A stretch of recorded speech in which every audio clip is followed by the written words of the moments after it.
کتاب جذب القلوب الی دیار المحبوب کے مصنف حضرت شیخ عبدالحق محدث دہلوی علیہ رحمہ ہیں۔ حضرت شیخ کی ولادت 958 ہجری کو دہلی میں ہوئی۔ 22 سال کی عمر میں حضرت شیخ نے تمام دینی علوم پر عبور حاصل کیا۔ کافی عرصہ حضرت شیخ نے حرمین شریفین میں قیام کیا۔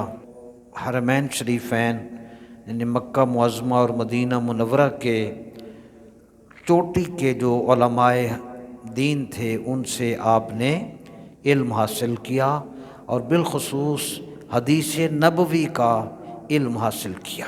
حضرت شیخ نے 52 برس تک ملک ہندوستان جو اس وقت یونائٹڈ انڈیا تھا، اس تمام ملک ہندوستان کو علم حدیث سے آپ نے منور کیا اور بر صغیر پاک و ہند میں حدیث نبوی کے علم کے آپ بانی قرار پائے اور آپ نے 94 سال کی عمر میں وفات پائی اور آپ نے تقریباً 100 کتابیں لکھی۔ حضرت شیخ کو علم دین کی دنیا میں جو ایک نمایاں مقام حاصل ہے، اس کی وجہ سے جتنے بھی مکتبہ فکر کے لوگ ہیں وہ سب حضرت شیخ کی علم کو تسلیم کرتے ہیں۔ اہل حدیث حضرات نے مشکوٰۃ شریف کا ترجمہ کیا 3 جلدوں میں۔ اس کے شروع میں حضرت شیخ نے علم حدیث پر پورا ایک مقدمہ لکھا۔ اہل حدیث حضرات نے اس کا ترجمہ کر کے مشکوٰۃ کے ترجمہ کے شروع میں اس کو شائع کیا، تو ہر عالم دین ان کی عظمت کو سلام کرتا ہے۔ میرے استاد محترم مفتی محمد خان قادری رحمۃ اللہ تعالی علیہ، جنہوں نے امام رازی کی تفسیر کبیر کا 36 جلدوں میں اردو میں ترجمہ فرما کر دنیا سے رخصت ہوئے، وہ فرمایا کرتے تھے کہ حضرت شیخ عبدالحق محدث دہلوی علیہ رحمہ کو ہر پیر کی رات خواب میں رسول اللہ کی زیارت ہوتی تھی۔ اس قدر عظیم کیلیبر کی شخصیت کا یہ تھوڑا سا تعارف میں نے آپ تک پہنچایا تاکہ آپ اطمینان اور یقین کے ساتھ ان کی باتیں سن سکیں۔ حضرت شیخ رحمۃ اللہ علیہ نے جذب القلوب الی دیار المحبوب فارسی زبان میں آپ نے یہ کتاب تحریر کی تھی۔ اس کا اردو ترجمہ حضرت علامہ مولانا محمد صادق صاحب آف بہاولپور انہوں نے کیا، اور یہ کتاب جو میں نے نام لیا جس کا، یہ 17 چیپٹرز 17 ابواب پر مشتمل ہے۔ آج ہم اس اجتماع جمعۃ المبارک میں اس کتاب کے 15ویں باب کا خلاصہ پیش کر رہے ہیں، اور اس پورے باب کا جو میں نے مطالعہ مختصراً کیا، اس کا ٹائٹل یہ بن رہا ہے کہ اللہ تعالیٰ کی بارگاہ میں حضور صلی اللہ علیہ وسلم کا وسیلہ، یعنی حضور علیہ السلام کا وسیلہ اللہ تعالیٰ کی بارگاہ میں پیش کرنا۔ تو حضرت شیخ اس کتاب کے صفحہ نمبر 231 پر آپ لکھتے ہیں کہ حضور صلی اللہ علیہ وسلم کی ذات اقدس کو، یہ ان کے اپنے لفظ ہیں، حضور صلی اللہ علیہ وسلم کی ذات اقدس کو اللہ کی بارگاہ میں وسیلہ بنانا یہ انبیاء کی سیرت ہے اور اللہ کے نیک بندوں کا معمول ہے۔ حضور کے توسل اور استمداد نبوی یعنی حضور سے مدد لینا چاہنا، اس کے بارے میں حضرت شیخ نے 4 اوقات 4 زمانوں کا تذکرہ کیا کہ ان 4 اوقات میں حضور کی ذات کا وسیلہ اللہ کی بارگاہ میں پیش کیا گیا اور کیا جائے گا۔ وہ 4 جو اوقات ہیں، موقع ہیں، مواطن ہیں، ان کا تذکرہ یوں کیا۔ نمبر 1، ابتدائے انسانیت، تخلیق مخلوق سے قبل حضور کی ذات اقدس سے امداد طلب کرنا اور حضور کا وسیلہ پیش کرنا۔ نبی علیہ الصلوۃ والسلام کی تشریف آوری نہیں ہوئی تھی، اس وقت بھی حضور علیہ السلام کے نام سے، وسیلے سے لوگوں نے اللہ کی مدد حاصل کی اور دعائیں مانگی۔ ایک فرماتے ہیں دوسرا وقت حضور کی ظاہری حیات میں جب نبی کریم علیہ السلام اس دنیا میں تشریف لے آئے تو حضور کی ظاہری حیات مقدس میں آپ کا وسیلہ اللہ کی بارگاہ میں پیش کرنا، اٹ از سیکنڈ ٹائم، ٹھیک ہے جی۔ تیسرا، حضور علیہ السلام کی وفات شریف کے بعد، پھر حضور کے وصال اقدس کے بعد، حضور کی وفات شریف کے بعد نبی کریم کے وسیلے سے دعائیں کرنا اور حضور سے مدد چاہنا، یہ تیسرا وقت۔ چوتھا فرماتے ہیں میدان حشر اور قیامت کے روز نبی کریم علیہ السلام کا توسل اور آپ کی شفاعت اور حضور سے امداد حاصل کرنا۔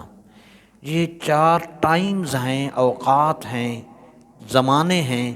ان چاروں زمانوں اور چاروں ہی اوقات میں اللہ کی مخلوق نے نبی کریم علیہ السلام کا وسیلہ اور حضور سے مدد کا یہ سلسلہ جاری رکھا۔ اس ٹاپک پر حضرت شیخ اس کتاب کا جس کا میں نے نام لیا، اس پہ 8 صفحات اور 183 لائنیں حضرت شیخ نے تحریر فرمائیں، اور ان میں سیرت کی معتبر اور حدیث کی مستند کتابوں کے حوالہ جات کی روشنی میں 14 آپ نے واقعات اور مستند حوالہ جات تحریر کیے۔ سب سے پہلے ہم قرآن شریف سے عرض کر رہے ہیں، قرآن مجید کی سورہ بقرہ کی آیت نمبر 89 تفسیر ضیاء القرآن کے حاشیہ میں یہ روایت ہے، حضور نبی کریم علیہ السلام کی دنیا میں آمد سے پہلے کفار اور مشرکین یہودیوں سے جب جنگ کیا کرتے تھے، 2 قوموں میں جنگ ہوتی، لڑائی ہوتی، ایک طرف یہودی دوسری طرف کفار اور مشرکین، یہ ابھی حضور کی آمد دنیا میں نہیں ہوئی تھی۔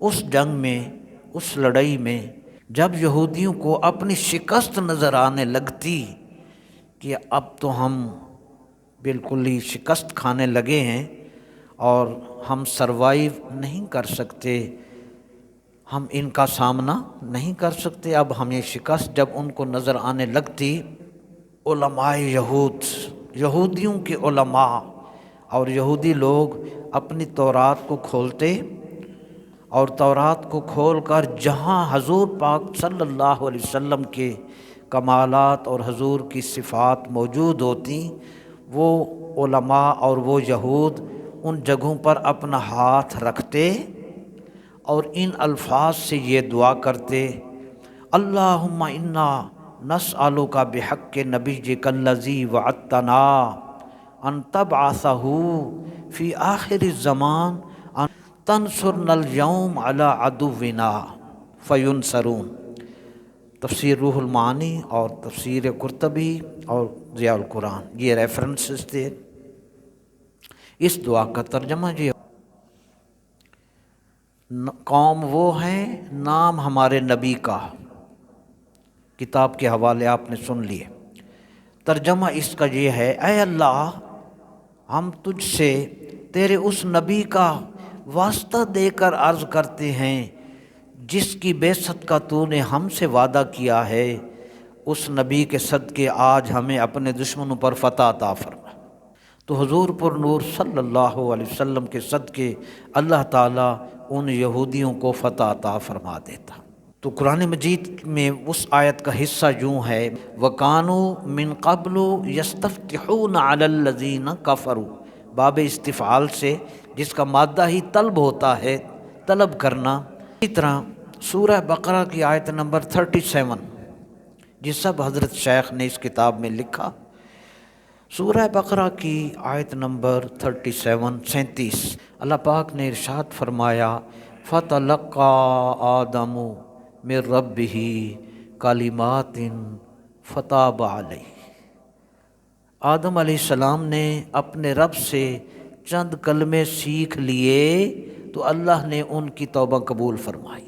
میں جو حدیث شریف آپ تک لا رہا ہوں، یہ حدیث امام طبرانی، امام بیہقی اور حاکم نے، ابو نعیم نے سیدنا عمر فاروق رضی اللہ تعالی عنہ سے روایت کی، اور اس کو ہی حضرت شیخ نے اپنی کتاب جذب القلوب میں بیان کیا کہ آدم علیہ السلام نے توبہ کے وقت اللہ تعالیٰ سے ان الفاظ سے دعا مانگی، اسألک بحق محمد ان غفرت لی۔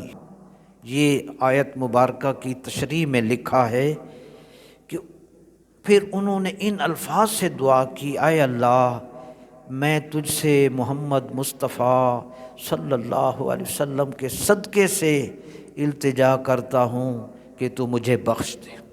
ایک اور روایت حضرت شیخ نے اسی کتاب میں جذب القلوب میں جو لکھی، اس میں حضور کے وسیلے کا بھی تذکرہ ہے اور حضور کی آل کے وسیلے کا بھی تذکرہ ہے کہ جی۔ تو انہوں نے جب اپنی توبہ کے وقت ہمارے ابو البشر ہمارے باپ حضرت آدم علیہ السلام نے جب دعا مانگی حضور کے وسیلہ سے، تو اللہ تعالیٰ نے اس وسیلہ کی برکت سے ان کی بخشش فرما دی۔ یہ وہ واقعات اور حوالہ جات تھے کہ حضور علیہ السلام کی دنیا میں تشریف آوری سے پہلے حضور کی ذات کو وسیلہ بنایا گیا اور اللہ تعالیٰ کا کرم ان پر برسا۔ اب دوسرا موقع کہ حضور صلی اللہ علیہ وسلم کی ظاہری حیات مبارکہ میں نبی کریم علیہ السلام کا وسیلہ اللہ تعالیٰ کی بارگاہ میں کیسے پیش کیا گیا، تو آپ کو حدیث پاک پیش کر رہا ہوں، بہت سی کتب میں موجود ہے، پہلے ان کتب کے حوالے آپ سن لیں۔ سب سے پہلے حضرت شیخ رحمۃ اللہ علیہ کے الفاظ ہیں، فرماتے ہیں کہ حضور کی ظاہری زندگی میں حضور کا وسیلہ، اس پر اتنے حوالہ جات ہیں، اتنے واقعات ہیں، اتنے دلائل ہیں، اتنی مثالیں ہیں کہ جن کا احاطہ نہیں ہو سکتا۔ بہت سی مثالیں ہیں، صرف ایک واقعہ۔ اور میں نے منہاج السوی سے، جس کو ڈاکٹر طاہر القادری صاحب نے تحریر کیا، بڑی مستند اور جس میں تخریج کی گئی ہے، بڑی ضخیم کتاب ہے، میں نے اس کو بھی پڑھا۔ تو یہ حدیث پاک جن جن کتب میں ہے، پہلے آپ ان کتب کے نام سن لیں۔ یہ حدیث شریف ترمذی 1، نسائی 2، ابن ماجہ 3، حاکم المستدرک 4، مسند امام احمد 5، طبرانی 6، اور امام بخاری نے تاریخ کبیر میں 7، اور الترغیب والترہیب 8 کتب میں یہ حدیث پاک ہے۔ اب میں وہ حدیث شریف آپ تک پیش عرض کرتا ہوں۔ حضور علیہ السلام کی ظاہری حیات مبارکہ میں نبی کریم علیہ السلام کی مدد، حضور کا وسیلہ، حضور سے مدد چاہنا، ان 8 کتب میں یہ حدیث شریف ہے کہ ایک صحابی رسول دریر البصر، جن کی آنکھ میں مسئلہ یعنی نابینا تھے، وہ صحابی رضی اللہ عنہ بارگاہ نبوی صلی اللہ علیہ وسلم میں صحابی حاضر ہوئے، عرض کیا یا رسول اللہ صلی اللہ علیہ وسلم دعا فرمائیں، اللہ تعالیٰ مجھے اس مرض سے نجات عطا فرمائے، مجھے عافیت عطا فرمائے۔ بجائے ہسپتال میں آپریشن کرواتے، سرکار کی بارگاہ میں حاضر ہوئے۔ اور ویسے مشکوٰۃ شریف میں یہ یاد رکھیں، میں نے خود پڑھا ہے، اللہ نے فرمایا دنیا میں جس کی بینائی لے لیتا ہوں، قیامت والے دن میں اس کو جنت دیے بغیر راضی نہیں ہوں گا، جب تک اس کو جنت نہ عطا کر دو۔ تو حاضر ہوئے، عرض کی یا رسول اللہ صلی اللہ علیہ وسلم دعا فرمائیں، اللہ تعالیٰ مجھے عافیت یعنی بینائی عطا فرمائے۔ اللہ اکبر، واہ کیا جود و کرم ہے شاہ بطحا تیرا۔ یہ میں ابھی حدیث سناؤں گا۔ نہیں سنتا ہی نہیں مانگنے والا تیرا، اور دھارے چلتے ہیں عطا کے، وہ ہے ذرہ تیرا، تارے کھلتے ہیں سخا کے، وہ ہے قطرہ تیرا۔ ہمارے پیاروں نے ہمیں یہ سبق دیا رضی اللہ عنہ۔ یہ میں نے جب اس حدیث شریف کو پڑھا، یقین تو پہلے ہی تھا، استاد علامہ حافظ عبدالستار سعیدی صاحب نے ہمیں خوبصورت انداز میں یہ شعر سنایا تھا، فیض ہے یا شہ تسنیم نرالا تیرا، آپ پیاسوں کے تجسس میں ہے دریا تیرا۔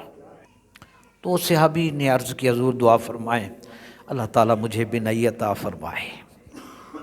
سنیں جملہ سنیں، کروڑوں رحمتیں اربوں رحمتیں ہوں حضرت شیخ رحمۃ اللہ علیہ ہمارے تمام اسلاف پر تا قیامت جو ہمیں اس لائن پر لگا گئے۔ تو نبی کریم علیہ السلام نے ارشاد فرمایا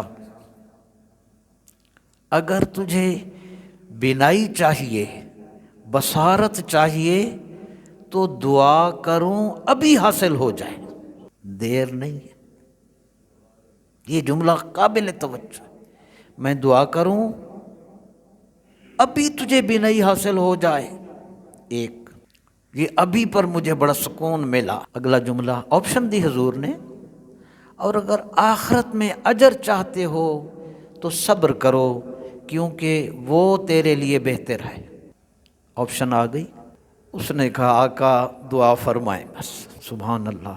نبی کریم علیہ السلام نے ارشاد فرمایا وضو کر، 2 نفل پڑھو اور یوں دعا مانگو اللہم انی اسألک واتوجہ الیک بنبیک محمد نبی الرحمت یا محمد انی قد توجہت بک الی ربی فی حاجتی ہذہ۔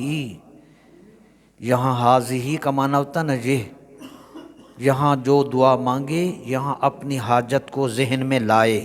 لتقضی الی اللہم فشفعہ فی۔ ترجمہ، پہلے اللہ سے سوال ہے، پھر حضور کی طرف توجہ ہے، پھر اللہ سے سوال ہے۔ 3 سیکشن بن گئے اس دعا کے، 3 سیکشن۔ نے ترجمہ، اے اللہ میں تجھ سے سوال کرتا ہوں اور تیری طرف توجہ کرتا ہوں، تیرے نبی محمد صلی اللہ علیہ وسلم کے صدقے میں، وسیلے سے جو نبی رحمت ہیں ان کے وسیلے سے۔ ایک دوسرا جملہ، یا محمد، اے محمد، یا رسول اللہ، یا محمد، اے محمد صلی اللہ علیہ وسلم، میں آپ کے وسیلے سے اپنے رب کی بارگاہ میں اپنی حاجت پیش کرتا ہوں تاکہ وہ میری حاجت پوری ہو جائے۔ 2 پھر تیسرا سیٹ، اے اللہ میرے حق میں سرکار کی شفاعت قبول فرما۔ سنیں ان تمام حوالہ جات میں یہ حدیث شریف موجود ہے۔ امام بیہقی نے، حضرت شیخ لکھتے ہیں کہ امام بیہقی لکھتے ہیں فقام وقد ابصرا، کہ یہ دعا یوں ختم ہوئی، وہ صحابی جب کھڑے ہوئے تو بینائی واپس آ چکی تھی۔ تیرے ذکر کی ہیں یہ برکتیں، میرے بگڑے کام سنور گئے۔ تیری یاد ہے جہاں دل نشیں وہاں رحمتوں کا نزول ہے۔ یہ حضور کی ظاہری حیات میں حضور کے وسیلے کا تذکرہ تھا۔ تیسرا سیکشن، حضور کے وصال شریف کے بعد حضور کا وسیلہ۔ اس بارے میں حضرت شیخ نے 5 دلائل اور واقعات کا تذکرہ فرمایا۔ ہم اس حوالے سے قرآن شریف کی آیت کی طرف متوجہ ہوتے ہیں۔ کلام رضا میں ہے، مجرم مدینہ منورہ لوگ جاتے ہیں، اعلیٰ حضرت نے اس آیت کو شعر کا حصہ بنایا۔ مجرم بلائے آئے ہیں جاؤ کا ہے گواہ، پھر رد ہو کب یہ شان کریموں کے در کی ہے۔ ہوتے کہاں خلیل بنائے کعبہ و منا، لولا کو والے صاحبی سب تیرے در کی ہے۔ یہ میں قرآن شریف کی آیت پڑھ رہا ہوں۔ اللہ نے سورہ النساء کی آیت نمبر 64، وَلَوْ أَنَّهُمْ إِذْ ظَلَمُوا أَنفُسَهُمْ جَاءُوكَ، اور یہ جو خطاب ہے منافقوں کو اللہ نے کیا۔ منافقین، یہ منافق اگر اپنی جانوں پر ظلم کر بیٹھے تھے تو حبیب آپ کے پاس آ جاتے، ان کے لیے بھی میرے نبی کا در کھلا ہے، تو پھر آپ کی تو بات ہی اور ہے۔ یہ منافقین جن کے لیے اللہ نے سخت عذاب کا ذکر، یہ آیت تھی۔ اس آیت کے حاشیہ میں تفسیر ضیاء القرآن میں ہے کہ حضرت سیدنا علی المرتضیٰ کرم اللہ وجہہ الکریم فرماتے ہیں کہ نبی کریم علیہ الصلوۃ والسلام کے وصال شریف کو 3 دن گزرے تھے، ایک اعرابی دیہات کا رہنے والا ہمارے پاس آیا تو معلوم ہوا کہ آقا کا وصال ہو چکا۔ تو غم کی وجہ سے، شدت غم سے اس نے وہ حضور علیہ السلام کے مزار پر انوار پر گر پڑا۔ شدت غم سے نبی کریم کے مزار پر انوار پر گر پڑا، اور حضور پاک کی قبر اقدس کی خاک اٹھا کر اپنے سر پر ڈالی اور عرض کرنے لگا، اے اللہ کے رسول صلی اللہ علیہ وسلم، جو آپ نے فرمایا ہم نے سنا، اور جو آپ نے اپنے رب سے سیکھا وہ ہم نے آپ سے سیکھا۔ اور اس قرآن میں یہ آیت بھی تھی، وَلَوْ أَنَّهُمْ إِذ ظَلَمُوا أَنفُسَهُمْ جَاءُوكَ، جب لوگ اپنی جانوں پر ظلم کر بیٹھیں تو حبیب تیری بارگاہ میں آ جائیں۔ اگلا جملہ اس کا، میں نے یا رسول اللہ اپنی جان پر بڑے ستم کیے، اب تیری بارگاہ میں حاضر ہوا ہوں۔ یہاں مجھے امام ابو حنیفہ کا شعر یاد آ گیا۔ امام ابو حنیفہ قصیدہ نعمان میں لکھتے ہیں، انا طامع بالجود منک ولم یکن لابی حنیفہ فی الانام سواک، یا رسول اللہ میں آپ کے لطف و کرم کا امیدوار ہوں، کیونکہ اس کائنات میں ابو حنیفہ کا آپ کے سوا کوئی نہیں ہے۔ تو بڑے بڑے وہاں شاہان جہاں دیکھے ہیں منگتے اسی گھر کے، داتا جو ہوئے آپ ہر ایک جن و بشر کے، صدیق و علی بوذر و سلمان عمر کے، رکتے ہیں یہیں آ کے قدم اہل نظر کے، اس کوچہ سے آگے نہ زماں ہے نہ زمیں ہے، ایسا کوئی محبوب نہ ہوگا نہ کہیں ہے، بیٹھا ہے چٹائی پہ مگر عرش نشیں۔ نے اس وہ جو آیا زائر حضور کی بارگاہ میں، اس نے یہ آیت پڑھی، پھر آگے کہنے لگے وہ جو آئے تھے، اب تیری بارگاہ میں یا رسول اللہ میں حاضر ہوا ہوں، اے سراپا رحمت و شفقت آپ میرے لیے دعائے مغفرت فرمائیں۔ حضرت علی رضی اللہ عنہ فرماتے ہیں، فنودی من القبر قد غفر لک، تفسیر قرطبی کا بھی حوالہ پیر صاحب نے دیا، تو قبر انور سے آواز آئی تجھے بخش دیا گیا ہے، خواب میں نہیں۔ حضرت علی المرتضیٰ رضی اللہ عنہ فرماتے ہیں، قبر مبارک سے آواز آئی، فنودیہ آواز آئی قبر مبارک سے، من القبر قد غفر لک، تیری بخشش کر دی گئی ہے۔ یہ نہیں کہ میں دعا کروں گا، وہاں دیر نہیں ہے۔